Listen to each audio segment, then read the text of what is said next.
నమస్తే, welcome to journalist page. నల్ల నీళ్ళ నేను దాగా,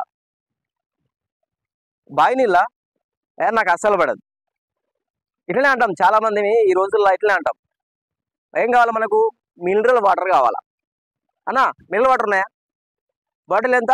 20 రూపాయలు లేదా 50 రూపాయలు లేదా 100 రూపాయలు. పెద్ద పెద్ద క్యాన్లు తీసుకుపోతాం, తాగుతాం. తీరా ఆ వాటర్ వల్ల మనకి ఏమైనా యూజ్ ఉందంటే ఏం యూజ్ లేదు. ఈ రోజుల్లో అయితే ప్రతి గ్రామంలో చాలా వరకు వాటర్ ప్లాంట్స్ వచ్చినాయి కానీ మరి ఆ నీళ్లు తాగడం వల్ల మనకు మంచి చేస్తుందా లేకపోతే బాడీలో ఏమైనా ఎఫెక్ట్ ఉంటుందా అనేది క్లారిటీ లేదు. తీరా చూస్తే ఏమవుతుందంటే ఈ రోజుల్లో చాలా మంది నాకు 30 ఏళ్ళకే లేదా 40 ఏళ్ళకే మోకాళ్ళ చిప్పలు అరిగిపోయినాయి, మోకాళ్ళు వస్తున్నాయి, మోగచేతులు వస్తున్నాయి, నేనేం పని చేయలేకపోతున్నా, నా ఒంట్లో బలం ఉంటలేదు అని చాలా మంది చెప్తూ ఉంటారు. అరే ఈ సమస్యలకు కారణం ఏంది అనేది చాలా మంది వైద్యులు చెప్తున్నారు, నిపుణులు కూడా చెప్తున్నారు. కానీ మనం పట్టించుకోం. ప్రభుత్వాలు కూడా వీటి మీద శ్రద్ధ ఉండదు. ప్రజలకు మినరల్ వాటర్ అందించాలి లేకపోతే మంచి వాటర్ అందించాలి అనే ఉద్దేశం ఉంటుంది. కానీ వాటి వల్ల ఎంత నష్టం జరుగుతుంది లేకపోతే ఎంత లాభం జరుగుతుంది అనేది క్లారిటీగా ఎవరు చెప్పరు. కాబట్టి మిత్రులారా, నేను మీకు ఒక విషయం చెప్పదలుచుకున్నా.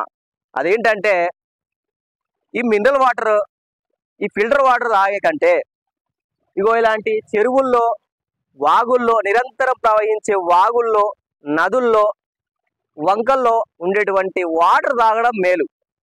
ఎందుకంటే ఏ పుట్టలో ఏ పాముందో అన్నట్టు ఇప్పుడు ఏది తింటే ఏమవుతుందో, ఏది తాగుతుందో, ఏది జరుగుతుందో అనేది ఎవరికి అర్థం కాని పరిస్థితి. వట్టిగానే కిడ్నీలు ఖరాబ్ అవుతున్నాయి, వట్టిగానే ఒంట్లో పార్ట్స్ ఖరాబ్ అవుతున్నాయి. ఉత్తగానే ఏం లేదు, 30 ఏళ్ళకే ముసలు అయిపోతున్నారు, మోకాళ్ళ నొప్పులతో కూర్చుంటున్నారు, ఓ అర్ధ గంట సేపు నిలవలేరు, ఒక గంట సేపు నడవలేని పరిస్థితి ఉన్నాయి ఈ రోజులలో. కాబట్టి మిత్రులారా, ఏం లేదు, మనకొచ్చే రోగాలన్నీ తిండి, నీటి, ఈ రెండింటితోనే మనకు వచ్చే రోగాలన్నీ వస్తాయి.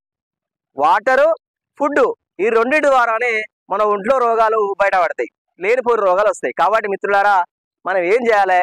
మీకు దగ్గరలో ఓ చెరువు ఉన్న, మంచినీటి చెరువు అంటే కలుషితం కాని చెరువు, లేకపోతే మీకు దగ్గరలో ఏదైనా నిరంతరం ప్రవహించే మంచి నీటి ప్రవహించే ఏదైనా వాగులో నుంచి కానీ, లేకపోతే మీ దగ్గరలో ఏదైనా నది ఉంటే సరే, ఒక ½ అవర్ డిస్టెన్స్ ఉన్నా, ప్రయాణించే డిస్టెన్స్ ఉన్నా, లేదా ఒక గంట ప్రయాణించే డిస్టెన్స్ ఉన్నా కూడా పోయి ఇలాంటి క్యాన్లలో కానీ లేదా బిందెల్లో కానీ లేదా డ్రమ్ముల్లో కానీ ఇంటికి తీసుకుపోయి మనం ఉపయోగించుకోవాలి. ముఖ్యంగా ఇలాంటి డ్రమ్ముల్లో, ఇలాంటి క్యాన్లు తీసుకుపోయి ఇందులోనే స్టోర్ చేసుకోవద్దు. స్టీల్ వాటర్లో కానీ లేదా మట్టి పాత్రలో కానీ కుండల్లో కానీ మనం స్టోర్ చేసుకొని తాగాలి. మిత్రులారా, ఏం కాదు, ఇది పాకాల చెరువు. ఇది వరంగల్ జిల్లాలో, అదే తెలంగాణలో పెద్ద ప్రసిద్ధిగాంచిన ప్రకృతి సిద్ధంగా ఏర్పడినటువంటి పాకాల చెరువు. ఈ చెరువులో నీరు తీసుకుపోవడానికి నేను ఇక్కడికి వచ్చిన మిత్రులారా. నేను ఇక్కడ నుండి ఈ ప్రస్తుతానికైతే నాకు అందుబాటులో క్యాన్ ఉంది. ఈ క్యాన్లను తీసుకుపోయి నేను ఇంటికి తీసుకుపోయి మళ్ళీ వేరే స్టీల్ బిందెలో పోసుకొని వేడి చేసుకొని తాగాలనుకుంటున్నా ఇప్పటి నుంచి. మిత్రులారా, మీరు కూడా మీకు దగ్గరలో ఉన్నటువంటి ఇలాంటి ప్రకృతి సిద్ధంగా లభించే మంచి వాటర్ని తీసుకుపోయి తాగండి. మన ప్రాణం కంటే ఏది ముఖ్యం కాదు.